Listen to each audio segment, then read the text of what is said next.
Hello students, आज के class में हम आव्यूह का अगला चीज देखते हैं। तो आज हमें पढ़ना है आव्यूह का परिवर्त यानी ट्रांसपोज ऑफ अ मैट्रिक्स।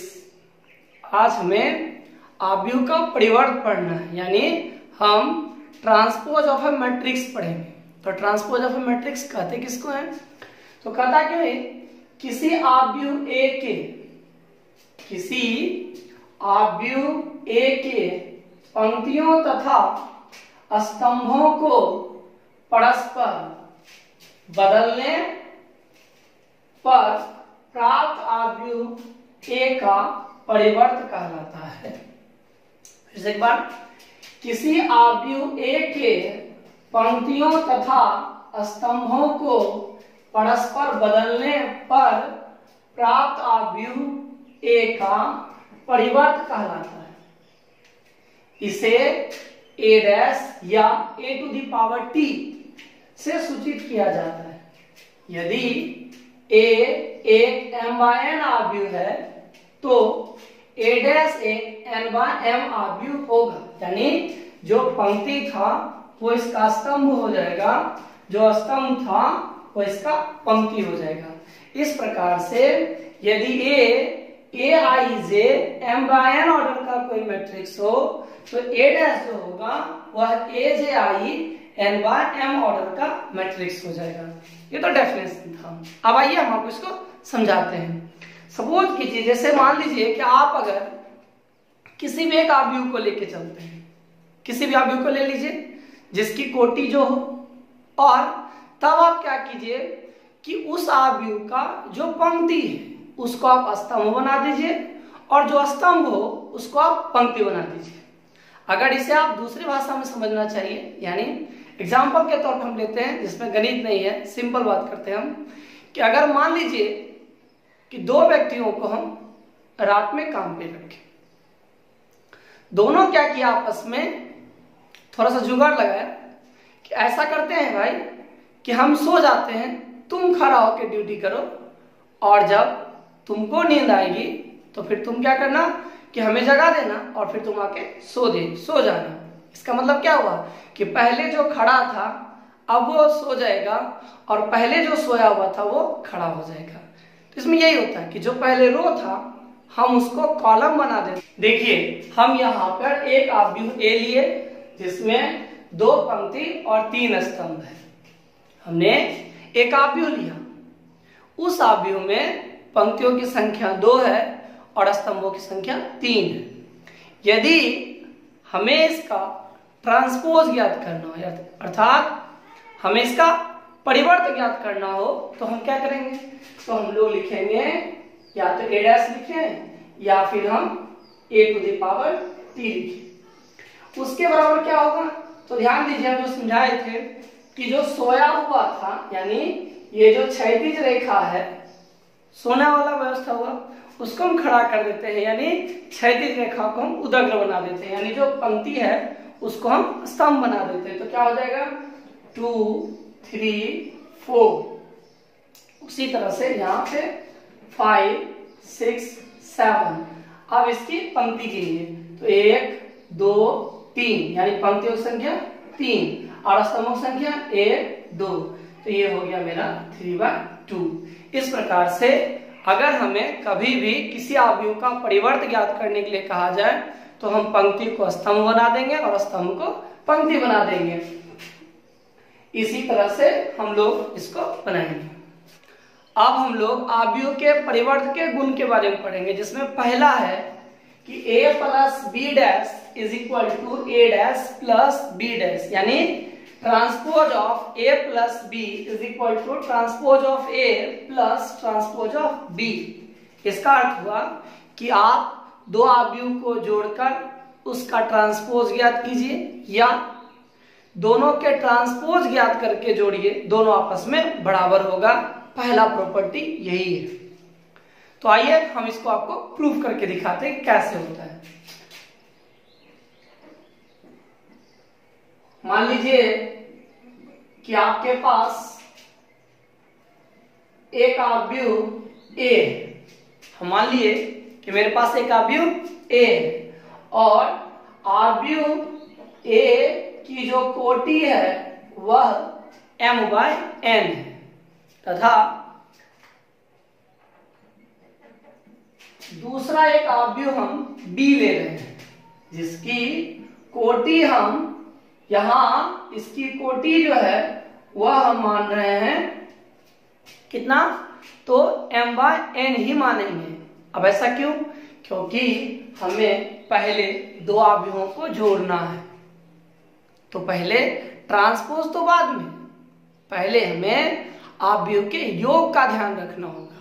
और हम सभी जानते हैं इस बात को कि हम दो अवयव को तब और केवल तभी जोड़ सकते हैं जब उसकी कोटि समान हो।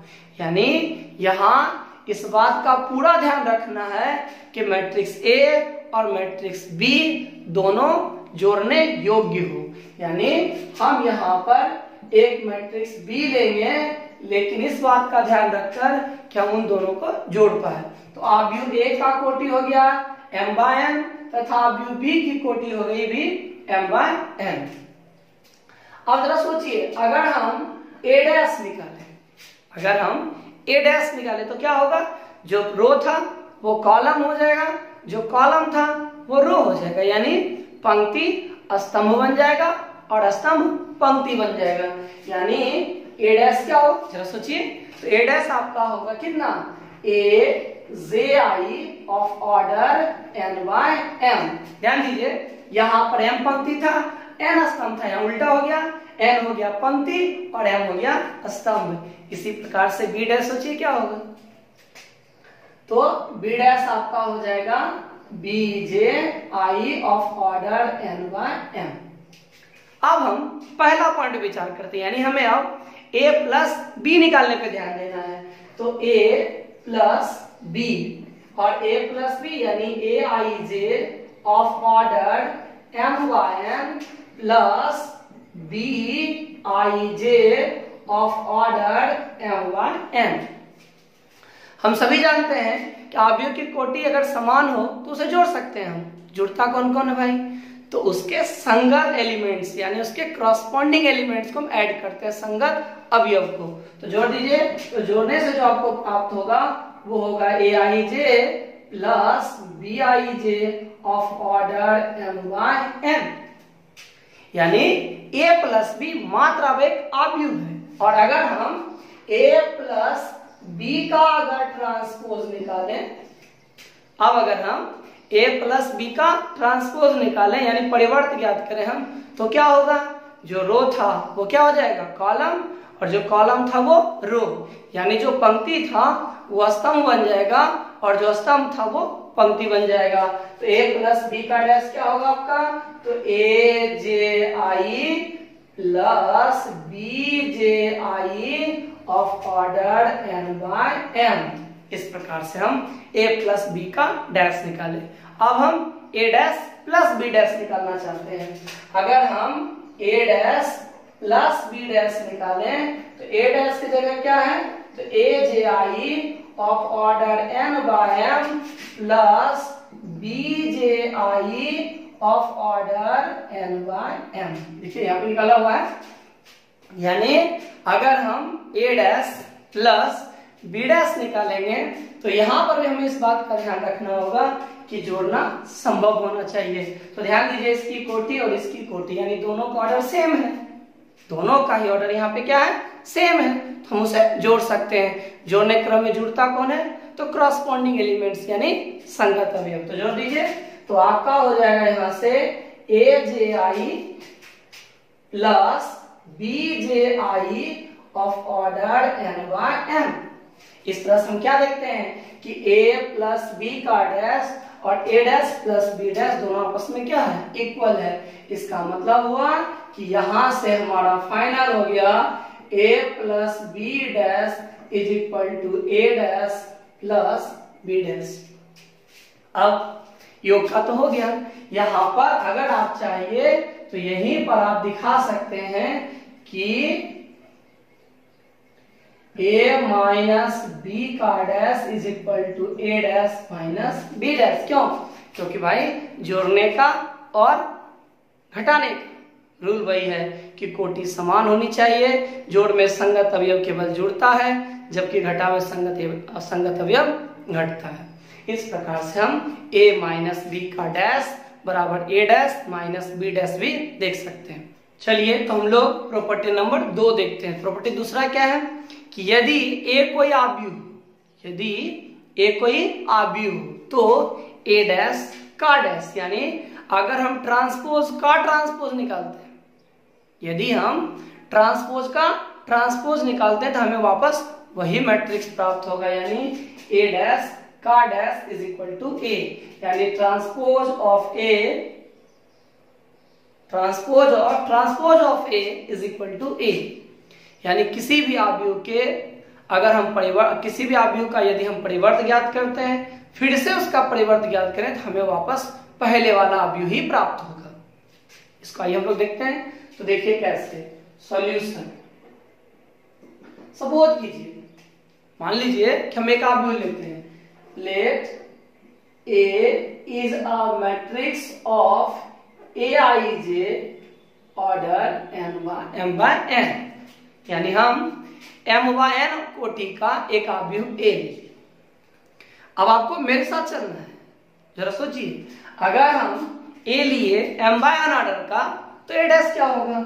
तो A डैश जो होगा, ये ध्यान देना इस पे केवल आपको कि अगर हम A का ऑर्डर m by n लिए तो डेफिनेशन के हिसाब से जो हमारा A डैश होगा उसका ऑर्डर होगा n by m, यानी जो रो था वो कॉलम हो गया, जो कॉलम था वो रो हो गया, यानी इसको हम बदल दिए। ये हो गया A का ट्रांसपोज। अब अगर हम फिर से इसका ट्रांसपोज निकालें, याद रखिए आप इस बार फोकस इस पे रखना आपको, अब इससे कोई मतलब नहीं, इससे मतलब हमको। तो अगर हम ट्रांसपोज का ट्रांसपोज निकालते हैं तो फिर क्या होगा, फिर यहाँ क्या होगा ध्यान दीजिएगा, तो जो रो है वो हो जाएगा कॉलम और जो कॉलम है वो हो जाएगा रो, यानी यहाँ हो जाएगा m by n और एलिमेंट उलट जाएगा फिर से वापस, तो आपका हो जाएगा aij।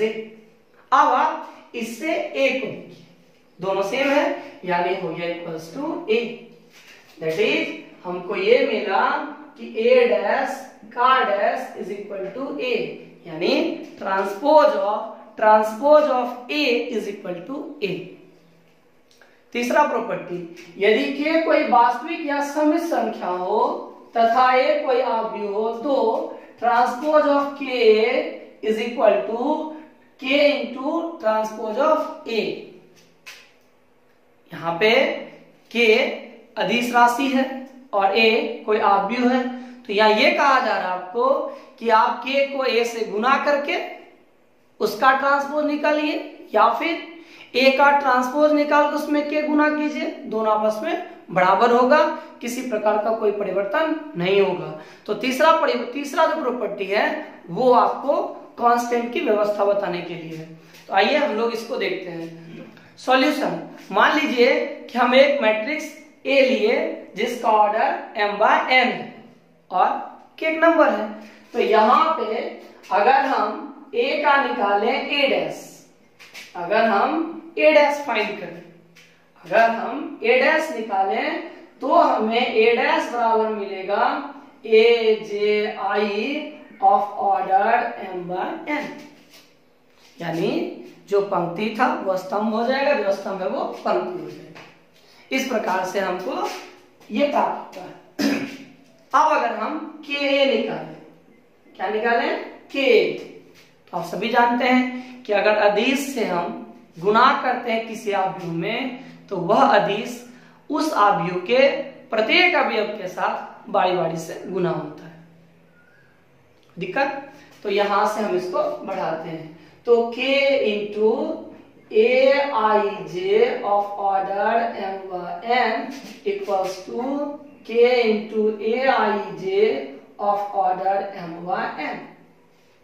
अब हम इसका ट्रांसपोज निकाल रहे हैं, तो जैसे ही हम ट्रांसपोज निकालेंगे इसका, जो रो था वो हो जाएगा कॉलम, जो कॉलम था वो हो जाएगा रो, तो यहां से मेरा हो जाएगा k aji of order n by n। अब हम k into a dash find कर रहे हैं, ए डैश है क्या मेरा ए जे आई, उसका ऑर्डर कितना है एन बाय एम। आइए तो k into A J I of order N by M, यानी यहां से k A J I of order N by M. और अगर हम दोनों को ध्यान से देखें तो दोनों का दोनों ही मेरा क्या हो गया है बराबर, यानी तीसरा प्रॉपर्टी भी प्रूफ हो गया।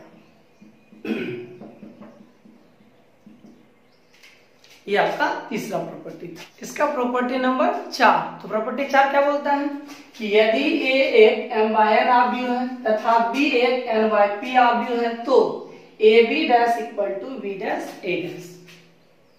यदि A एक m बाय n आव्यूह है तथा B एक n बाय p आव्यूह है तो AB dash equal to B dash A dash. इसका मतलब कि अगर हम A और B दो आव्यूह को गुना कर दें तो उसका ट्रांसपोज निकालें, या फिर हम A का ट्रांसपोज B का ट्रांसपोज निकाल के हम B के ट्रांसपोज को A के ट्रांसपोज के साथ अगर गुना करेंगे दोनों आपस में बराबर होगा, यानी AB के गुणनफल का ट्रांसपोज B और A के ट्रांसपोज के गुणनफल के बराबर होता है। ये मेरा चौथा प्रॉपर्टी। आइए तो हम इसको प्रूफ करके दिखाते हैं आपको।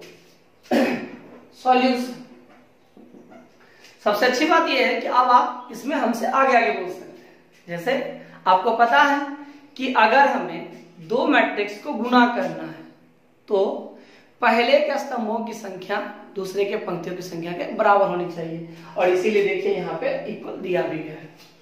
तो लेट हम मान लेते हैं ए में एलिमेंट ले लिए हम aij, इसका ऑर्डर हो गया m बाय n, एवं दूसरा हम लिए b j k जिसका ऑर्डर है n बाय p।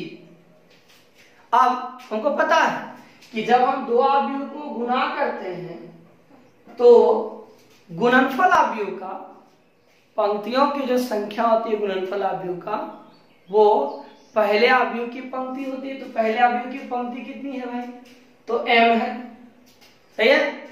और दूसरे आव्यूह का स्तंभ होता है, तो दूसरे आव्यूह का स्तंभ क्या है यहाँ पे, तो p है। यानी हमें जो आव्यूह AB मिलेगा उस आव्यूह का ऑर्डर कितना होगा, तो MP होगा, m बाय p होगा, नॉट MP, मध्य प्रदेश नहीं जाना है आपको, m बाय p होगा। यानी और इसमें इसका एलिमेंट क्या होगा, तो CIK होगा। अब अगर हम इस मैट्रिक्स का ट्रांसपोज निकालते हैं तो क्या होगा, तो इसका ट्रांसपोज होगा AB डैश का होगा, आपको सभी को पता है कि हम रो को बदल देंगे कॉलम में और कॉलम को रो में, यानी AB का ट्रांसपोज का जो होगा ऑर्डर वह होगा P बाय M। अब आप बताइए कि अगर A मैट्रिक्स का ऑर्डर M बाय N है, अगर A मैट्रिक्स का ऑर्डर M बाय N है, A डैश का ऑर्डर क्या होगा, N बाय M, करेक्ट।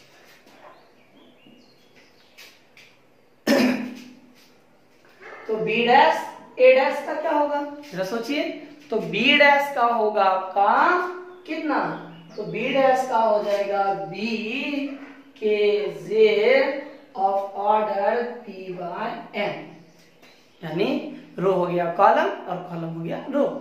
इसी ढंग से A डैश का क्या होगा, तो A डैश का हो जाएगा AJI of order N by M। अब हमें ये देखना है पहले कि क्या हम इसको गुना कर पाते हैं, तो इसके स्तंभों की संख्या इसके पंक्तियों की संख्या के बराबर है, इसलिए हम इसको गुना कर सकते हैं। तो जब गुना करेंगे तो उसका जो ऑर्डर होगा वह होगा पहले के पंक्तियों की संख्या और दूसरे के स्तंभों की संख्या। एलिमेंट को डिनोट कर देते उसी ढंग से, तो CKI। यानी हम क्या देखते हैं कि हमें सेम ऑर्डर का हमें दोनों का रिजल्ट यहाँ पर AB डैश का और B डैश A डैश का दोनों आपस में हमको बराबर दिखाई दिया।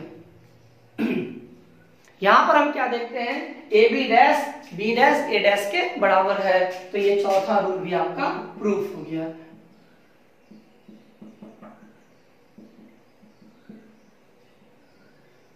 तो चलिए हम लोग दोहरा लेते हैं फिर से एक बार। पहला है आव्यूह का परिवर्त, आव्यूह का परिवर्त। तो यदि A M by N order का कोई मैट्रिक्स हो तो ए डैश क्या होगा, n बाय m का होगा। यानी अगर ये m बाय n ऑर्डर का कोई मैट्रिक्स होगा तो ए डैश जो होगा वह n बाय m ऑर्डर का मैट्रिक्स होगा। अब आव्यूह के हम लोग आव्यूह के परिवर्त का गुण देखते हैं। आव्यूह के परिवर्त का गुण पहला क्या है, तो a प्लस b का dash is equal to a dash plus b dash. दूसरा इसी में a माइनस b का डैश क्या होता है, a dash minus b dash.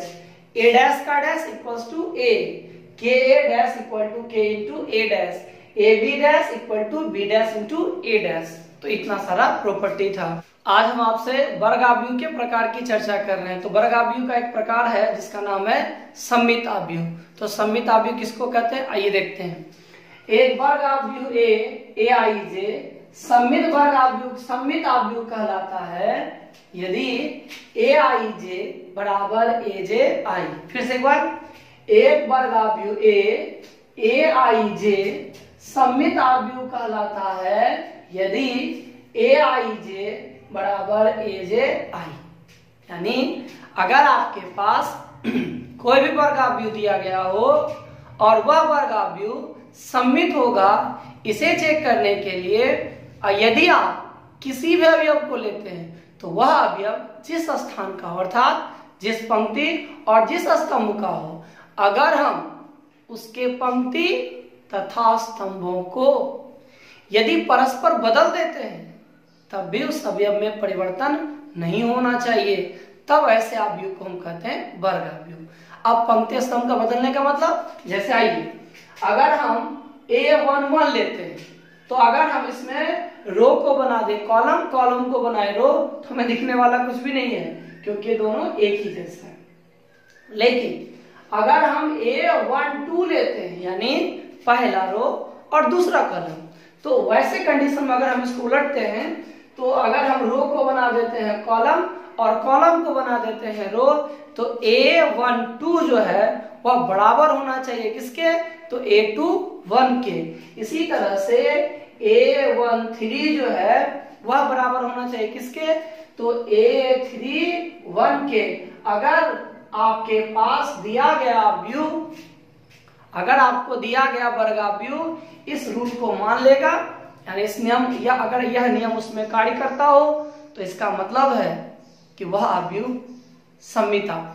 अब एक बात और, जब हम मैट्रिक्स में रो को कॉलम में, कॉलम को रो में परस्पर बदलते थे तब उसको हम क्या बोलते थे, ट्रांसपोज यानी ए डैश। लेकिन यहां पर एलिमेंट में परिवर्तन यानी अवयव का स्थान बदल रहा है, अवयव में पंक्ति और स्तंभों का स्थान बदल रहा है। लेकिन यदि हम अवयवों से एक आव्यूह बना लें तो यहां से सममित आव्यूह की एक दूसरी परिभाषा मिलती है हमें, और वो ये है कि कोई वर्ग आव्यूह ए सममित आव्यूह कहलाएगा यदि A dash is equal to ए। यानी अगर हम किसी वर्ग आव्यूह का परिवर्त ज्ञात करें और परिवर्त ज्ञात करने के बाद भी उस आव्यूह में परिवर्तन न हो, तब ऐसे आव्यूह को कहेंगे हम सममित आव्यूह। जैसे देखिए, मान लीजिए हम एक आव्यूह ए लेते हैं, इसमें एलिमेंट ले लिए हम 1 3 5 3 2 0, नीचे लिए हम 5 0 -1। तो पहले हम इसको अवयव के आधार पर देखते हैं, यानी A11 equals to A11 equal to कितना 1, ये तो पहले बराबर होता है। अब ये दूसरा A12 कितना है 3 इक्वल टू कितना होना चाहिए A21, यानी दूसरा का पहला, ये भी कितना है 3। फिर A13 इक्वल टू A31 कितना है दोनों, तो 5। फिर आगे A22 equal to A22 equal to 2। A23 बराबर किसके होना चाहिए, A32 के, और दोनों कितना 0। इसी ढंग से A33 आपका -1। यानी अगर हम एलिमेंट के आधार पर देखें इसमें, तो जो A12 है वही A21 है, जो A13 है वही A31 है, जो यहाँ पर A23 है वही A32 है। लेकिन अगर हमको डैश से निकालना हो तो आइए हम लोग इसका A डैश निकालते हैं। तो A डैश बराबर क्या होगा, तो जो रो है वो कॉलम, तो इसको लिखिए, हम लोग लिखते हैं इसको, तो हो जाएगा 1 3 5, यानी पहला रो को हम बदल दिए पहले कॉलम में, फिर दूसरे रो किस बदलेंगे, दूसरे कॉलम में। दूसरा रो क्या है, तो 3 2 0, और फिर तीसरे रो को तीसरे कॉलम में, तो यानी 5 0 -1। हम क्या देखते हैं कि दोनों में कोई चेंजिंग नहीं है, इसीलिए हम A को क्या कहेंगे, सममित आव्यूह। हम आपके साथ फिर से एक बार बोलते हैं कि एक वर्ग आव्यूह Aij सममित आव्यूह कहलाता है यदि Aij = Aj। यानी दूसरे भाषा में यदि A डैश = A हो तब हम ऐसे आव्यूह को क्या कहेंगे, सममित आव्यूह कहेंगे। That is A dash = A। दूसरा आव्यूह है विषम सममित आव्यूह, यानी अस्क्यू सिमेट्रिक मैट्रिक्स। एक वर्ग आव्यूह A मैट्रिक्स ऑफ Aij विषम सममित आव्यूह कहलाता है यदि Aij = -Aj। फिर से एक बार, एक वर्ग आव्यूह A Aij विषम सममित आव्यूह कहलाता है यदि Aij = -Aj। इसका मतलब क्या हुआ कि A11 बराबर होना चाहिए -A11 के, A12 बराबर होना चाहिए -A21 के, A13 बराबर होना चाहिए -A31 के, एंड सो ऑन। अगर ऐसा हो तब हम उसको कहते हैं विषम सममित आव्यूह।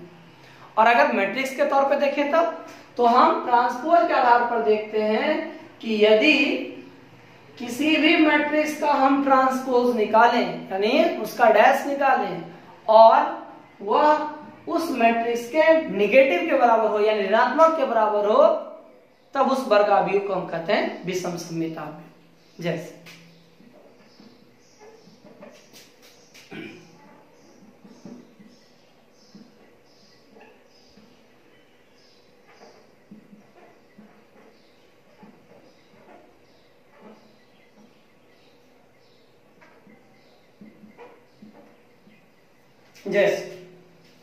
हम एक मैट्रिक्स A और इसका 1 जो है वह -A11 यानी 0।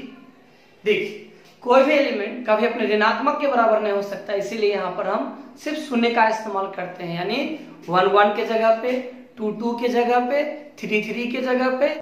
हम सभी पढ़े थे कि वर्ग आव्यूह में A11 A22 A33 ... इन सभी को हम विकर्ण के अवयव कहते हैं। यानी विषम सममित आव्यूह में विकर्ण के सभी अवयव क्या होने चाहिए, शून्य होनी चाहिए। और उसके बाद फिर आइए A12 = -3, जबकि A21 = 3, यानी दोनों में माइनस का अंतर है। फिर आइए आगे A13 = 5, जबकि A31 कितना हुआ, तो -5। इसी ढंग से A23 = 6, जबकि A32 = -6, A22 = 0, यानी दिया गया आव्यूह क्या है, विषम सममित आव्यूह। तो तीसरा आव्यूह है लंब आव्यूह, यानी ऑर्थोगोनल मैट्रिक्स। एक वर्ग आव्यूह A लंब आव्यूह कहलाता है यदि A' = I। यानी एक वर्ग आव्यूह A लंब आव्यूह कहलाता है यदि A × A' = I। कहने का अर्थ हुआ कि एक वर्ग आव्यूह को लंब आव्यूह कहलाने के लिए यदि हम उसके ट्रांसपोज के साथ उसको गुना करें तो हमको तत्समक आव्यूह प्राप्त हो। यानी यदि हम किसी भी आव्यूह को उसी के परिवर्त के साथ गुना करें और तब हमें तत्समक आव्यूह प्राप्त हो, तो इसका मतलब हुआ जो है आपका लंब अवयव है। जैसे मान लीजिए कि आपके पास एक मैट्रिक्स है कॉस, मान लीजिए कि आपके पास एक मैट्रिक्स है cos alpha sine alpha minus sine alpha cos alpha. इसका ए डैश क्या होगा? तो इसका ए डैश हो जाएगा cos alpha sine alpha minus sine alpha cos alpha. और अगर हम a into A dash find करें, अब अगर हम लोग a डैश इंटू ए निकालें तो क्या होगा?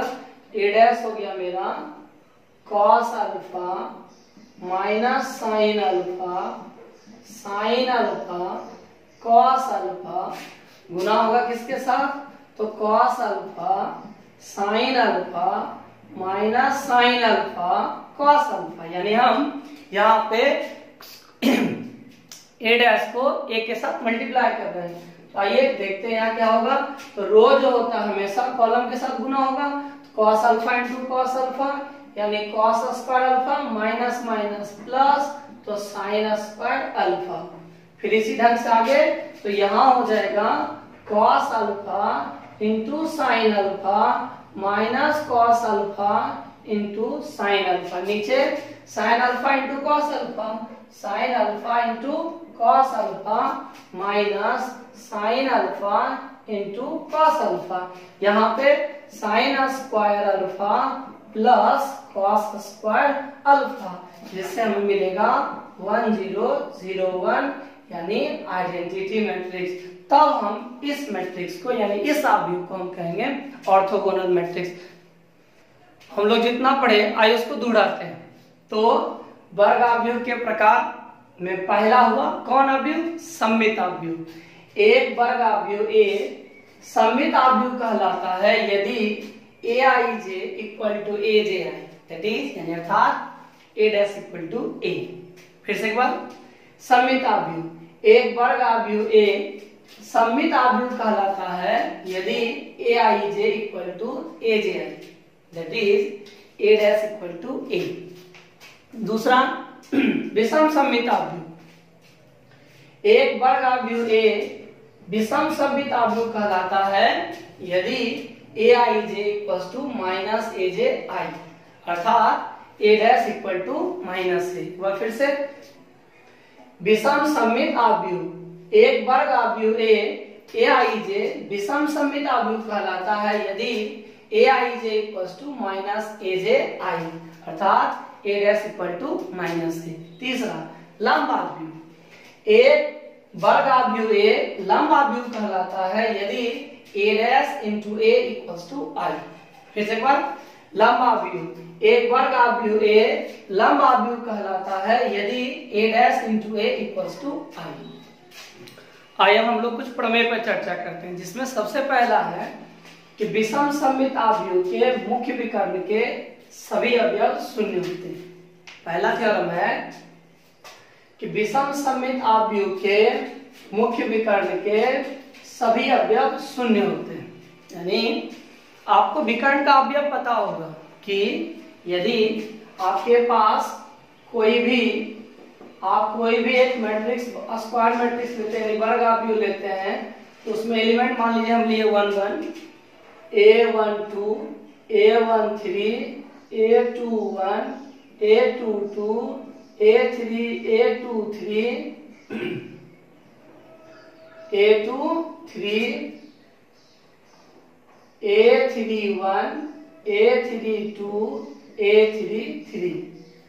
यदि हम एक वर्ग अवयव लेते हैं तो इसमें वैसे अवयव जिसकी पंक्ति और स्तंभों की संख्या समान हो, यानी A11 A22 A33, इन सभी अवयवों को हम विकर्ण के अवयव कहते हैं। और विषम सममित अवयव की परिभाषा बता रहा था हमको कि ए आई जे जो हो वह माइनस ए जे आई के बराबर हो, यानी और कभी भी कोई एलिमेंट अपने खुद के माइनस के बराबर नहीं हो सकता। ऐसा होने के लिए केवल 0 चाहिए, और इसी आधार पर कहा जाता है A11 हो चाहे A22 हो फिर A33 हो, यानी किसी भी विकर्ण के अवयव को लेंगे अगर हम तो उन सभी अवयवों को हमको क्या रखना होगा? शून्य रखना होगा। यानी विषम सममित अवयव की परिभाषा परिभाषित हो सके, इसके लिए हम विकर्ण के सभी अवयवों को शून्य रखते हैं, क्योंकि 0 एक ऐसी संख्या है जो न ऋणात्मक होती है न धनात्मक होती है, न उसमें प्लस का कोई प्रभाव पड़ता है न माइनस का कोई प्रभाव पड़ता है, और इसी के आधार पर विषम सममित अवयव के विकर्ण के सभी अवयव क्या होते हैं? शून्य होते हैं। यह आपका पहला थ्योरम था।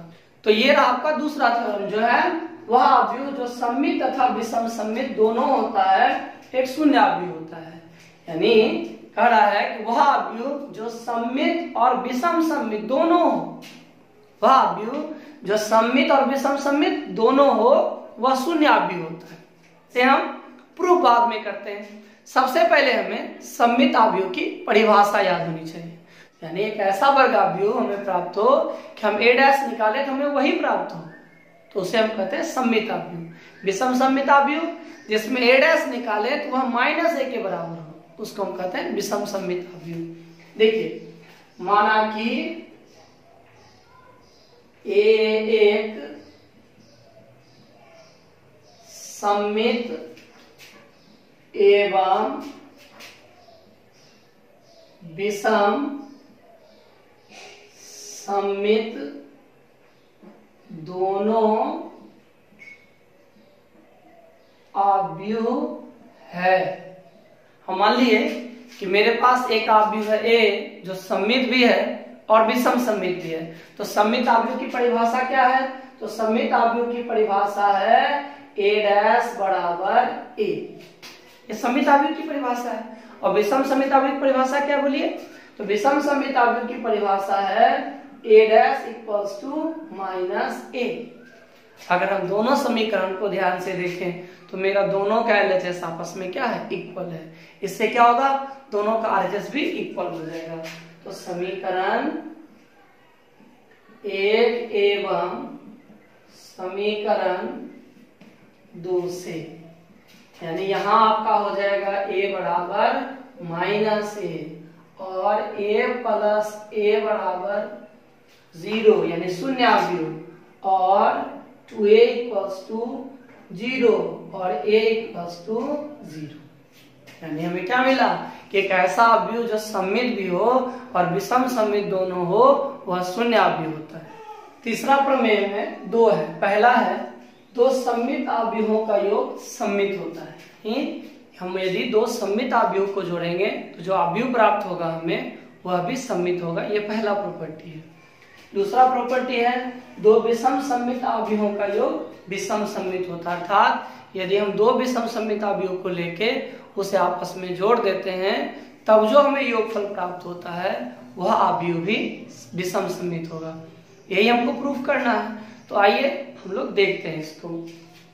तो सॉल्यूशन, माना कि पहला प्रूफ करें हम लोग, माना कि ए एवं बी दो सममित अवयव है। हम मान लिए कि हम दो मैट्रिक्स लिए, एक ए लिए और दूसरा बी लिए, दोनों ही सिमेट्रिक है। अब सममित अवयव है तो सममित अवयव की परिभाषा को ही मानेगा वो, यानी that is A dash is equal to A एवं B dash equals to B. अर्थात ए डैश ए के बराबर होगा और बी डैश बी के बराबर होगा। यही सममित अवयव की परिभाषा थी। अब हमें दिखाना है कि a प्लस बी जो होगा वह भी एक सममित अवयव होगा। तो सममित अवयव की परिभाषा क्या बोलती है कि हम किसी का भी ट्रांसपोज निकालें तो उसमें कोई परिवर्तन नहीं होना चाहिए। अर्थात यदि a प्लस बी सममित अवयव होता है तो अगर हम a प्लस बी के अगर हम डैश निकालते हैं तो वह भी हमें प्राप्त होना चाहिए। कितना? तो a प्लस बी, यानी a प्लस बी का डैश भी क्या मिलना चाहिए? a प्लस बी मिलना चाहिए। अगर ऐसा होगा तो a प्लस बी सममित अवयव होगा, अन्यथा सममित अवयव नहीं होगा। तो आइए हम लोग यही देखते हैं।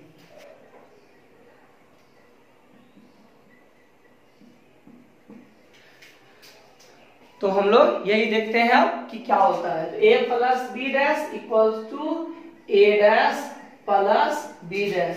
क्यों? क्योंकि हम लोग पढ़े थे ए प्लस बी का dash is equal to A dash plus B dash. यह हम लोग पढ़े थे किसमें? आव्यूहों के परिवर्त में हम लोग गुण पढ़ चुके हैं कि ए प्लस बी का dash is equal to A dash plus B dash. और फिर आगे बढ़ते, ए डैश किसके बराबर है? तो ए के, और बी डैश किसके बराबर है? बी के। यानी हम क्या देखते हैं कि चूंकि ए प्लस बी का डैश जो है वह ए प्लस बी के बराबर है, इसीलिए ए प्लस बी एक क्या है? तो सममित आव्यूह है। यानी यहाँ पर हम यह देखें कि दो सममित आव्यूहों का योग क्या होता है? सममित होता है। अब हम इसके दूसरे को प्रूफ करने के लिए क्या करते हैं? माना कि ए एवं बी दोनों विषम सममित आव्यूह है।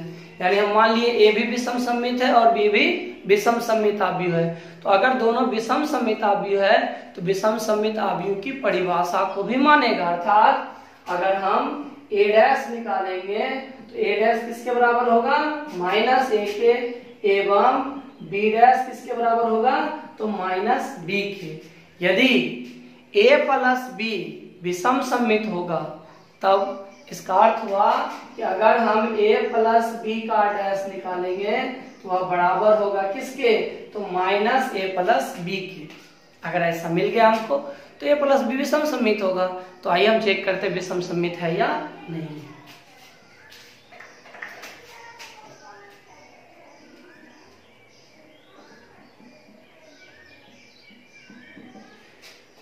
तो हम लोग शुरू करते हैं ए प्लस बी का डैश यानी A dash plus B dash. क्योंकि हम लोग आव्यूह के परिवर्त में पढ़े थे ए प्लस बी का dash is equal to A dash plus B dash. लेकिन ए डैश किसके बराबर? तो माइनस ए। बी डैश किसके बराबर? तो माइनस बी। जब हम माइनस बी कॉमन ले लेते हैं तो हमें मिलता है माइनस ए प्लस बी। यानी हम क्या देखते हैं यहाँ पे? हम यहाँ ये देख रहे हैं कि सिंस ए प्लस बी का dash is equal to minus A plus B, यानी इसीलिए ए प्लस बी एक क्या हो गया? तो विषम सममित आव्यूह हो गया।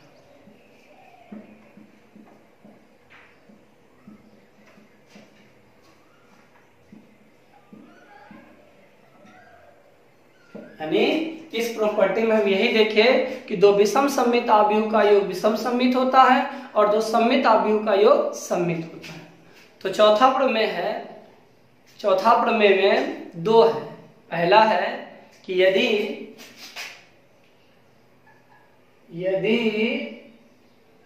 ए कोई सममित आव्यूह हो तथा के कोई संख्या हो तो के भी सममित आव्यूह होगा। यानी चौथा प्रमेय का पहला है कि यदि आपके पास एक सममित आव्यूह है और उसको अगर आप किसी भी संख्या से गुणा कीजिएगा तो जो आव्यूह प्राप्त होगा वह भी सममित होगा। और इसका दूसरा है वो है कि यदि ए कोई विषम सममित आव्यूह हो तथा के एक अचर हो तो के भी विषम सममित आव्यूह है। यानी चौथा प्रमेय में यह कहा जा रहा है कि यदि सममित आव्यूह है तो के सममित होगा और अगर ये विषम सममित है तो के विषम सममित होगा। आइए इसका हम लोग प्रूफ देखते हैं। तो पहला को हम प्रूफ करते हैं। तो पहला का प्रूफ है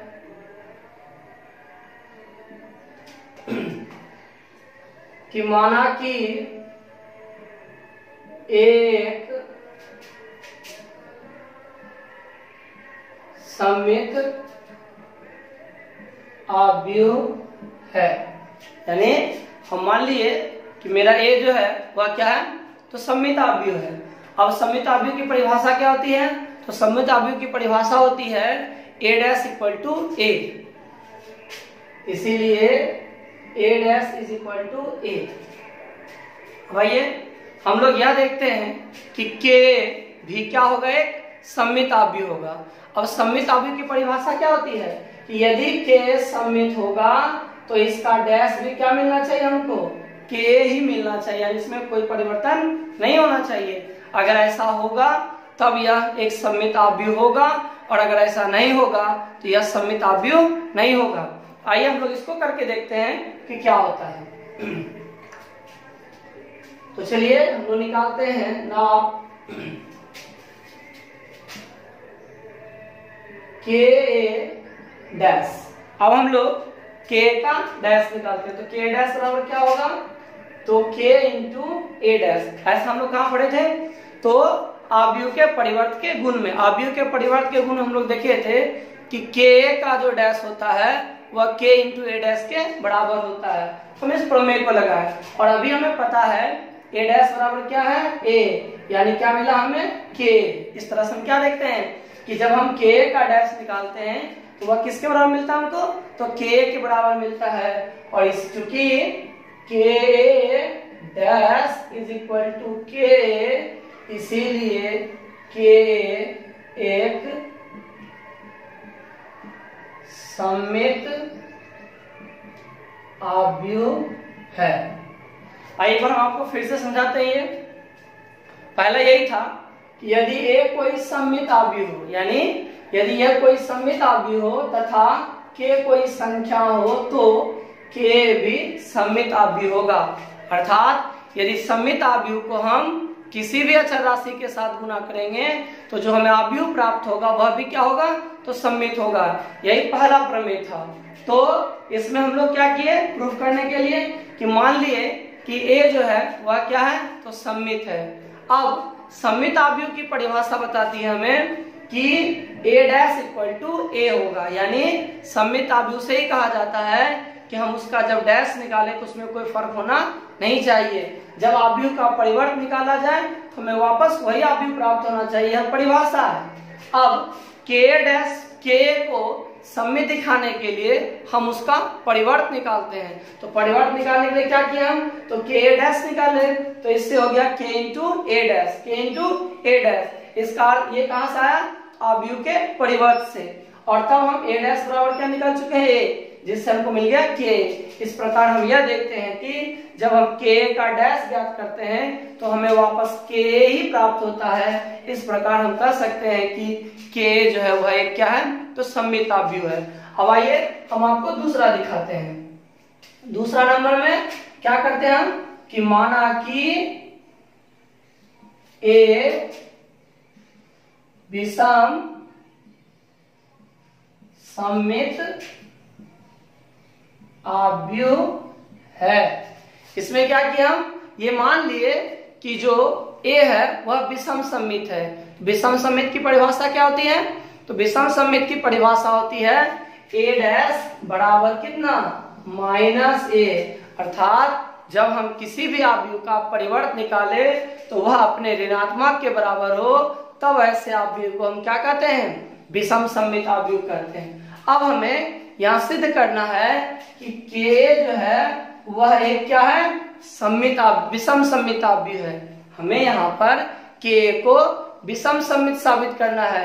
अब के को विषम सममित साबित करने के लिए हमें यह देखना पड़ेगा कि जब हम के का डैश निकालें तो हमें क्या प्राप्त हो, माइनस के प्राप्त हो। यदि हमें माइनस के प्राप्त हो जाएगा इसका मतलब कि के क्या हो जाएगा, एक विषम सममित अवयव होगा।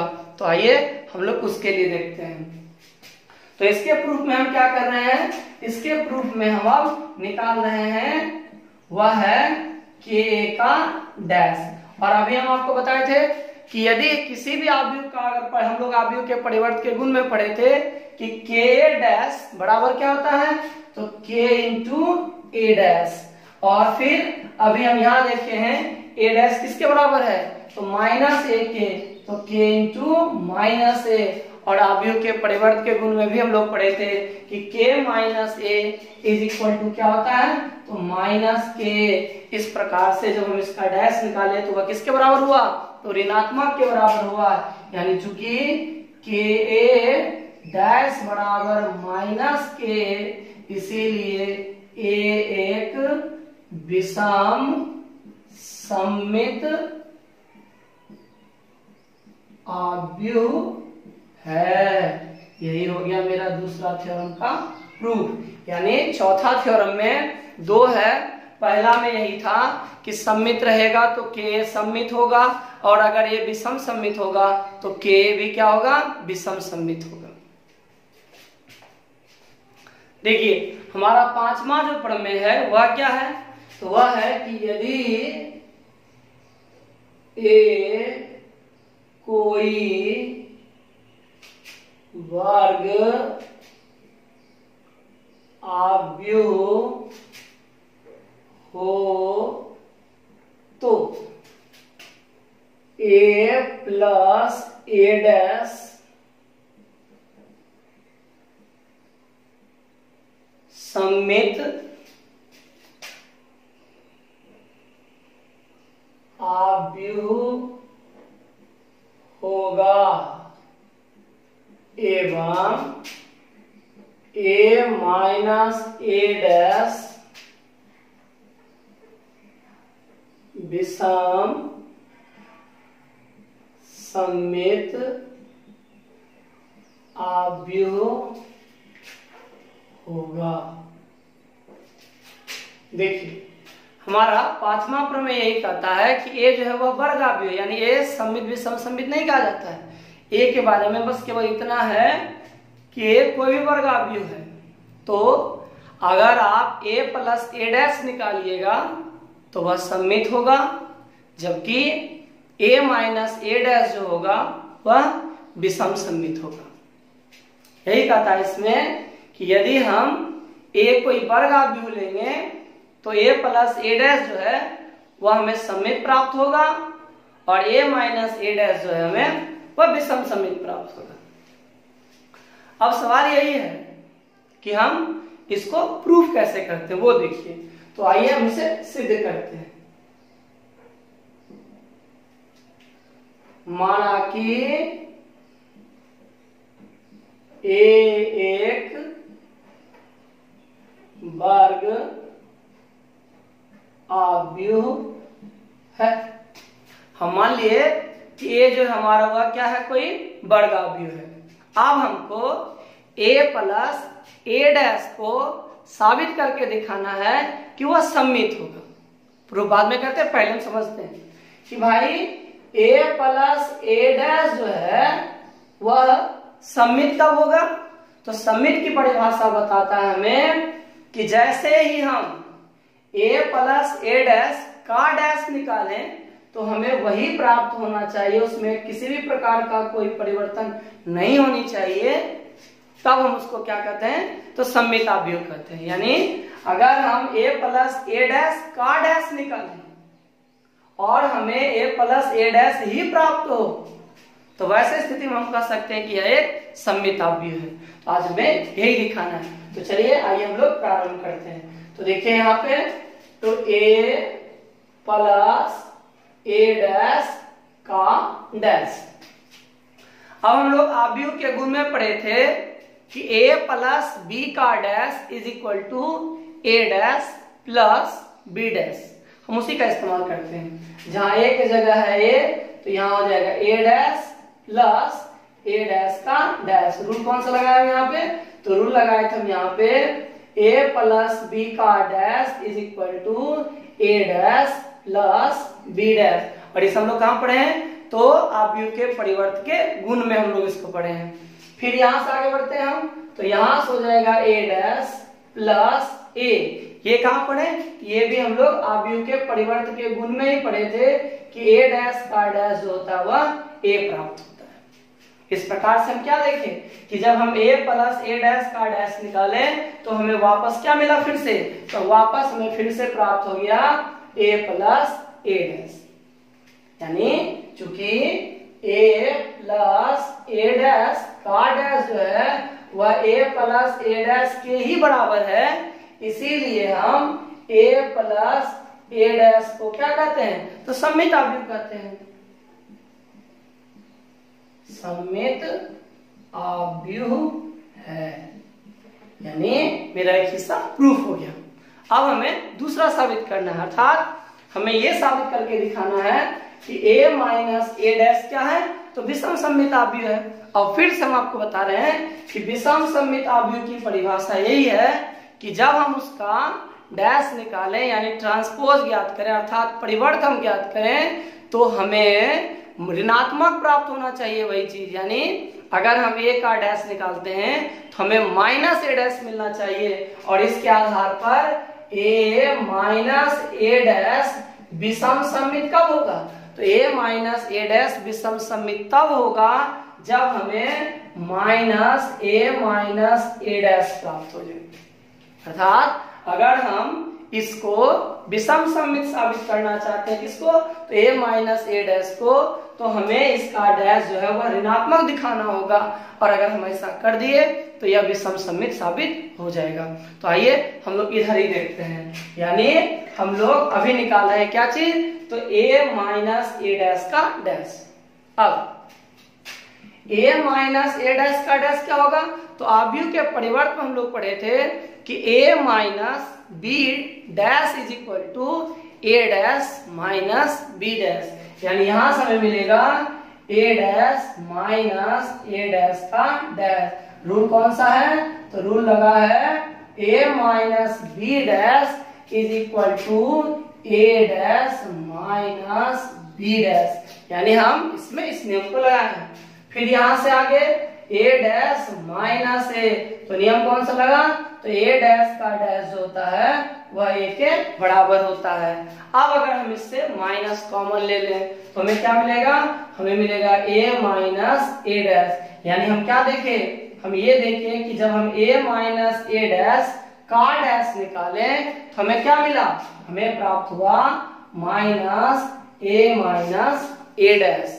इसका अर्थ हुआ कि a माइनस a डैश क्या है? विषम सममित आव्यूह है।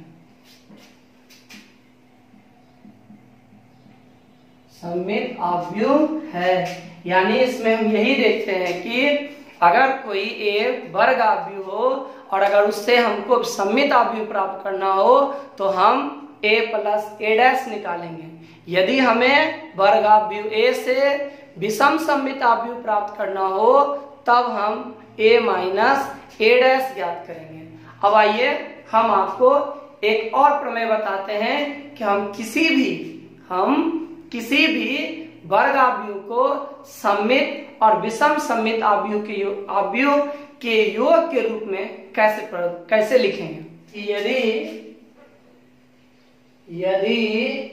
a कोई वर्ग आव्यूह हो तो उसे सममित एवं विषम सममित आव्यूहों के योग के रूप में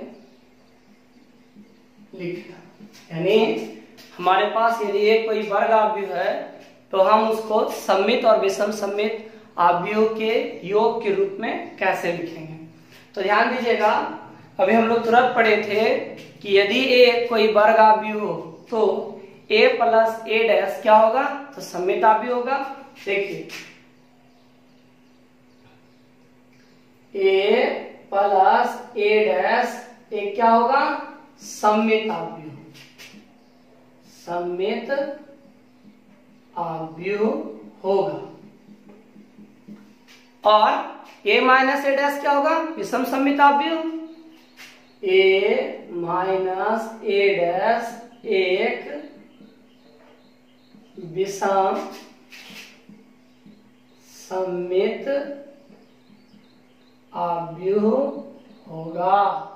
और यदि इससे हम, अगर इसी से हम ए बराबर लिखें half A plus A dash plus half A minus A dash, इसका अर्थ हुआ कि ये जो है सममित है और यह क्या है, विषम सममित है। यानी हम एक वर्ग आव्यूह को यदि सममित और विषम सममित के रूप में लिखना चाहें तो वर्ग आव्यूह ए को हम लिख सकते हैं half A plus A dash plus half A minus A dash. आइए अगला प्रमेय 7 कहता है कि यदि ए कोई वर्ग आव्यूह हो तो ए डैश एवं ए डैश ए दोनों क्या होगा, सममित आव्यूह होगा। यानी एक बार फिर से बताते हैं हम कि यदि ए कोई वर्ग आव्यूह, यदि ए कोई वर्ग आव्यूह हो तो ए डैश एवं ए डैश ए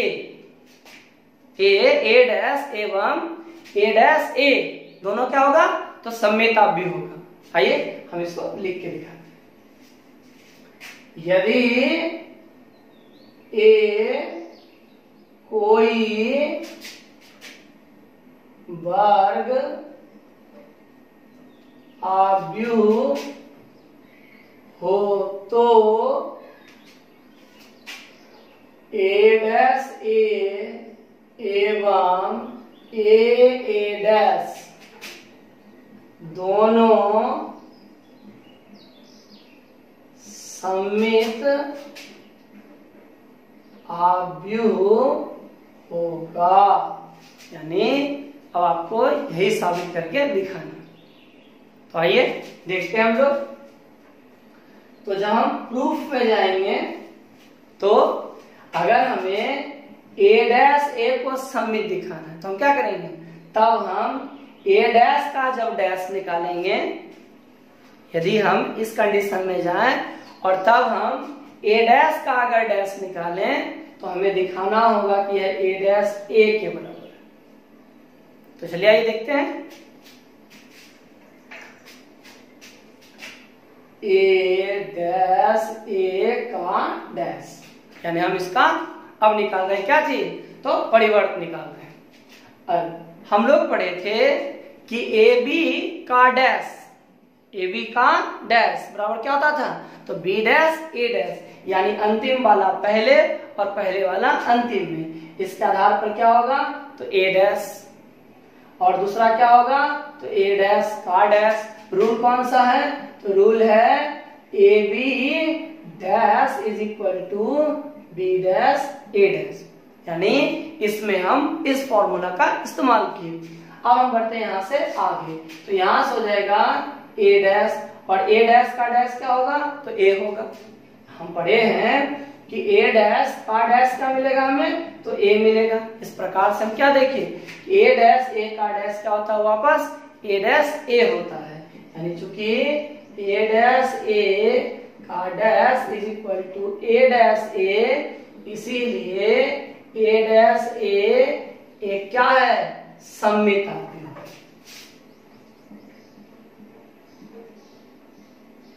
सममित आव्यूह है।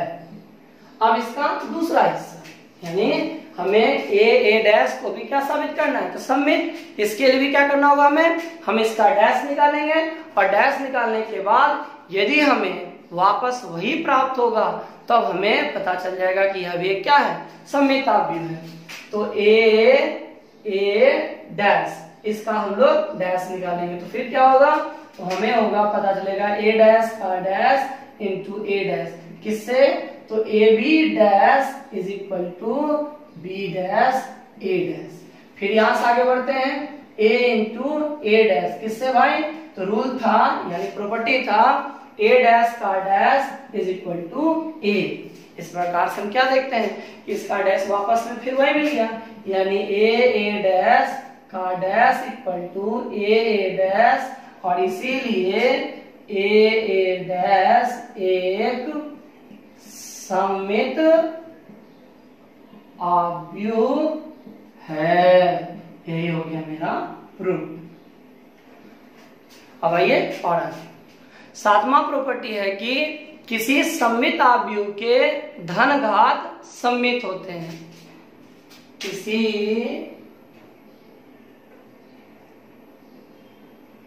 सममित आव्यूह के धन घात सममित होते हैं। इसका अर्थ हुआ कि यदि a एक सममित आव्यूह है, ए स्क्वायर भी क्या होगा, सममित होगा, ए क्यूब भी क्या होगा, सममित होगा, a पर पावर 24 भी क्या होगा, सममित होगा। यानी अगर हम a का पावर यदि धन संख्या में रखते हैं, यानी पॉजिटिव में रखेंगे, तो हमें हमेशा क्या प्राप्त होगा, तो सममित प्राप्त होगा। आइए हम लोग इसी को प्रूफ करके देखते हैं कि क्या होता है।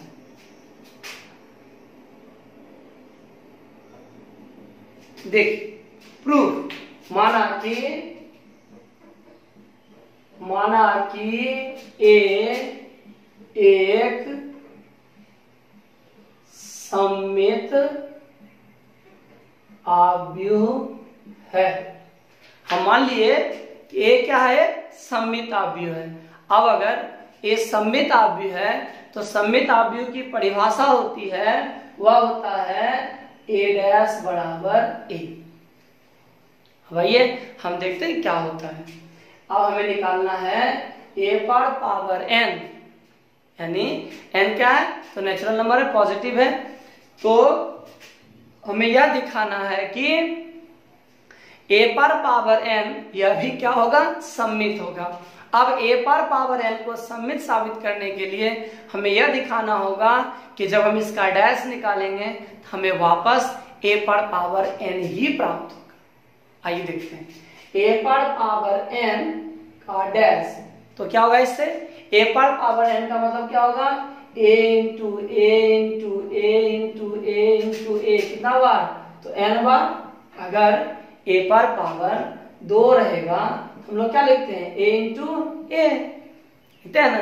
तो अगर ए पर पावर एन रहेगा तो हम लोग ए को कितना बार लिखेंगे, एन बार। और अगर इस पे डैश है तो इस पर भी क्या हो जाएगा, डैश हो जाएगा।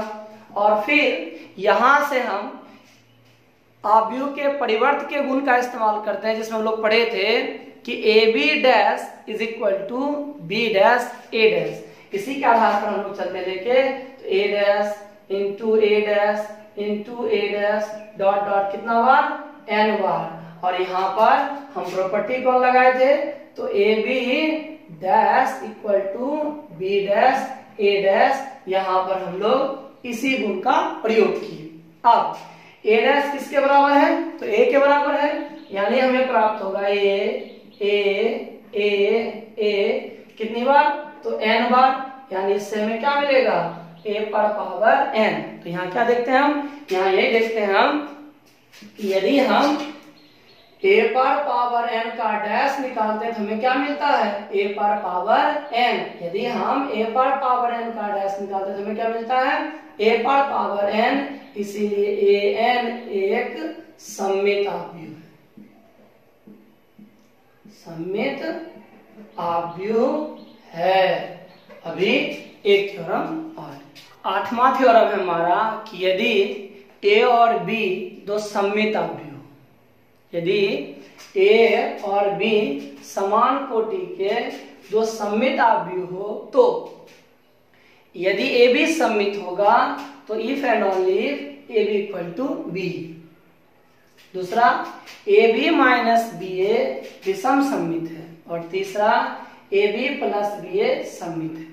इसका अर्थ हुआ कि यदि हम ए और बी समान कोटि के दो सममित आव्यूह लेंगे तो ए बी, यदि उसमें ए बी सममित होगा तो उस समय ए बी बराबर बी ए होगा, या यदि ए बी बराबर बी ए होगा तब ए बी सममित होगा। ये पहला था। दूसरा इसका दूसरा कहता है कि ए बी माइनस बी ए जो होगा हमारा वह एक विषम सममित होगा, जबकि ए और बी क्या मेरा सममित है। ए और बी क्या है? सममित है। लेकिन उस समय हमको ए बी माइनस बी ए क्या प्राप्त होगा? तो विषम सममित प्राप्त होगा। इसी प्रकार से तीसरा में दिया गया है कि ए बी प्लस बी ए यह क्या होगा? सममित होगा। यानी ये सारा का तीनों कथन ए और बी के सममित होने पर होता है। तो आइए हम इसे आपको प्रूफ करके दिखाते हैं बारी बारी से। तो सबसे पहला पॉइंट क्या करते हैं हम लोग कि सबसे पहले बनाने से पहले हम क्या करते हैं कि माना कि ए एवं बी दो समान कोटि के माना कि ए एवं बी। आइए तो हम इसको आपको प्रूफ करके दिखाते हैं। सबसे पहले हम क्या करेंगे कि माना कि ए एवं बी दो समान कोटि के सममित आव्यूह है। यानी इसमें क्या किया हम कि मान लिए कि ए और बी जो है वह समान कोटि के दो सममित आव्यूह है। अब सममित आव्यूह कब होगा? तो सममित आव्यूह का रूल है हम लोगों का A dash equal to A एवं B dash is equal to B. अब हम लोग एक नंबर साबित करके दिखाते हैं। पहला सबसे नंबर ए कि ए बी सममित है, ए बी सममित है, इसीलिए ए बी का जो डैश होगा वह ए बी होगा। यानी हम लोग पहले से जानते हैं कि सममित आव्यूह कब होगा? तो सममित आव्यूह तब माना जाएगा वह जब हम उसका डैश निकालें उसमें कोई परिवर्तन ना हो। अब आइए यहाँ पर हम आव्यूह के परिवर्तन का गुण लगाते हैं। तो यहाँ क्या होगा? बी डैश ए डैश बराबर ए बी। हम क्या लगाए थे यहाँ पे रूल? तो यहाँ पे हम प्रॉपर्टी यूज किए थे, यानी हम गुण का प्रयोग किए हुआ है A B dash is equal to B dash A dash. अब चूंकि ए और बी सममित आव्यूह है, यहाँ पर हम लोग देख रहे हैं कि ए और बी क्या है? सममित है। इसलिए ए डैश बराबर क्या है? ए, बी डैश बराबर क्या है? बी। तो यहाँ से हमें प्राप्त हो जाएगा बी। यानी इस तरह से हम यह देखते हैं कि यदि ए बी सममित है तो बी ए बराबर क्या होता है? हमें प्राप्त होता है ए बी। बी ए बराबर क्या प्राप्त होता है हमें? A B. अब आइए दूसरा प्रॉपर्टी, दूसरा है इसका A B minus B A को हमको क्या दिखाना है? विषम सममित। विषम सममित होगा कब? जब हम इसका डैश निकाले हमको इसका नेगेटिव प्राप्त, यानी हमें क्या मिले? ए बी माइनस बी ए मिले। अगर ऐसा होगा तो यह विषम सममित होगा, अन्यथा विषम सममित नहीं होगा। आइए हम लोग इसको करके देखते हैं। A B minus B A dash equal to क्या होगा? तो A B dash minus B A dash किससे? तो प्रॉपर्टी है A minus B dash is equal to A dash minus B dash. फिर यहां से आगे बढ़ते हैं तो मेरा हो जाएगा यहां से B A dash minus A dash B dash. किस प्रॉपर्टी से? तो A B dash is equal to B dash A dash.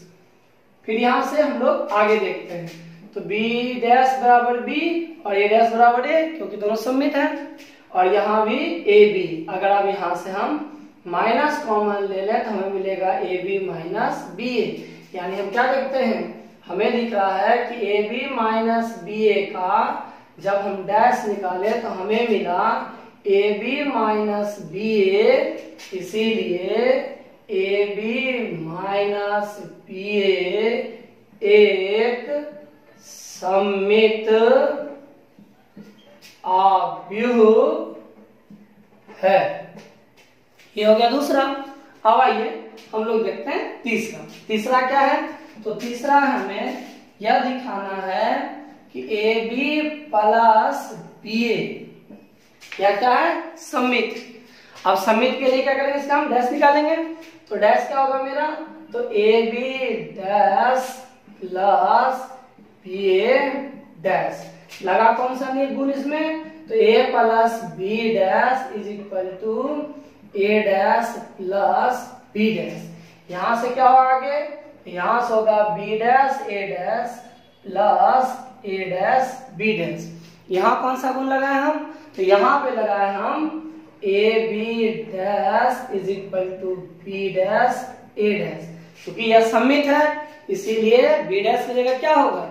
सममित रहने के कारण बी डैश की जगह हो जाएगा बी और ए डैश की जगह पर ए। इसी तरह से यहाँ पे, और इसको हम लिख सकते हैं ए बी प्लस बी ए। यानी हम क्या देखे कि जब हम ए बी प्लस बी ए का डैश ज्ञात किए तो हमें मिला ए बी प्लस बी ए। इसका मतलब हो गया कि ए बी प्लस बी ए क्या है? एक सममित आव्यूह है। इस प्रकार से इस चैप्टर के सारे थ्योरम्स आपके हो गए। अब हम लोग प्रॉब्लम देखेंगे। तो आज आप लोगों को प्रॉब्लम बनाना है। जो भी नहीं बनेगा आप लोग हमको बता दीजिए।